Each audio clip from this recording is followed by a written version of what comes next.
questions, what would you like to learn more, or something which is unclear, then let's discuss it. And the other one I would, as I know from your self-presentations from the past days, you represent different types of perspectives about the same problem. That would be really interesting to somehow to expose them, how you see this system from your perspective. So Jill, can you start? Because then... One of the things that I'm still unclear about here is the grazing. I mean, obviously it would be quite interesting to have how many livestock units there are here, but TB, can you explain, you know, when the animals, they come out in the spring and stay to the summer? They're managed by herdsmen. Here it's cattle and buffalo. That's all. There are sheep as well that have come through. Okay. So related to the livestock units, I cannot say you anything because I don't know what kind of payment system is used here.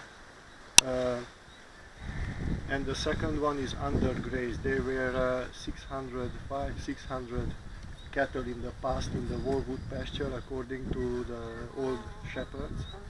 So, and now there are around 200 or 100 something. So it's still underused. But that's cattle, but the sheep are the same, or the sheep numbers have gone up? The sheep are in a different part. They are not allowed to come here, or if they come before May, only temporarily.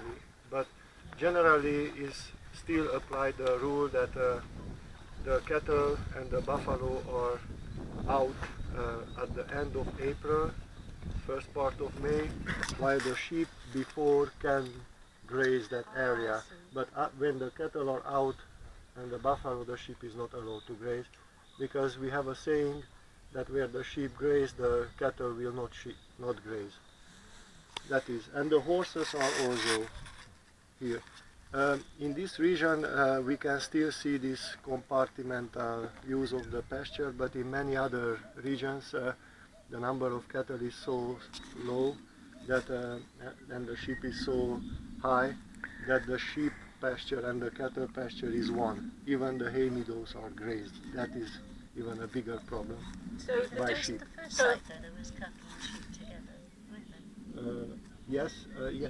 When you see together the cattle and the sheep in the same point, that means that there are too few cattle or too few sheep, and they put them together. Okay, right. So maybe the reason for the drop in cattle is, as I understand it, that people are no longer taking up their allocation. Some people, you know, there's a decline of farmers, but also there is this problem with selling the milk and selling the cheese because of EU regulations. So the first cause of the cattle decline, to my knowledge, is the lack of milk collecting centers in the village. That is the first reason, and there are organizations like ADEP who accessed EU money in order to build these centers, and where they build centers, usually the number of cattle is stabilizing or slightly going up, because simply the cars come, take the milk, and people receive a little bit of money for their milk. But that was the reason why the cattle dropped. Is there not much beef farming?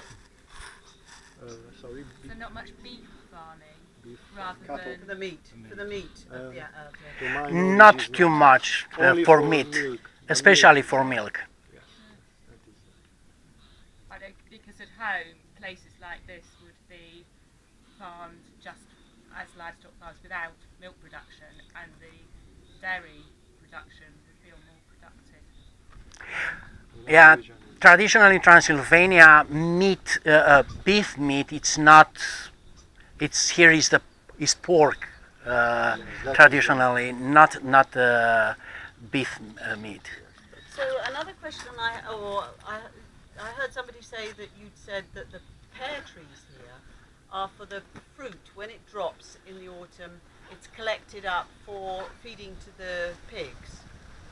Mostly for making alcoholic drink. That is the primary. In many villages, for example, I talk, for example, with my grandmother, 83 years. She don't know about the use of pears for pig, but others, yes. So it's a culture of this. They mostly make alcohol, a lot of alcohol. It's the best brandy here. So that's brandy and cider. Is it a sort of cider? Not too much cider, but brandy. It's amazing. It's amazing. Believe me, it's the best one in east of Europe. And Yeah. we can say somehow that with the depopulation of the villages, this ecosystem service was not anymore valued.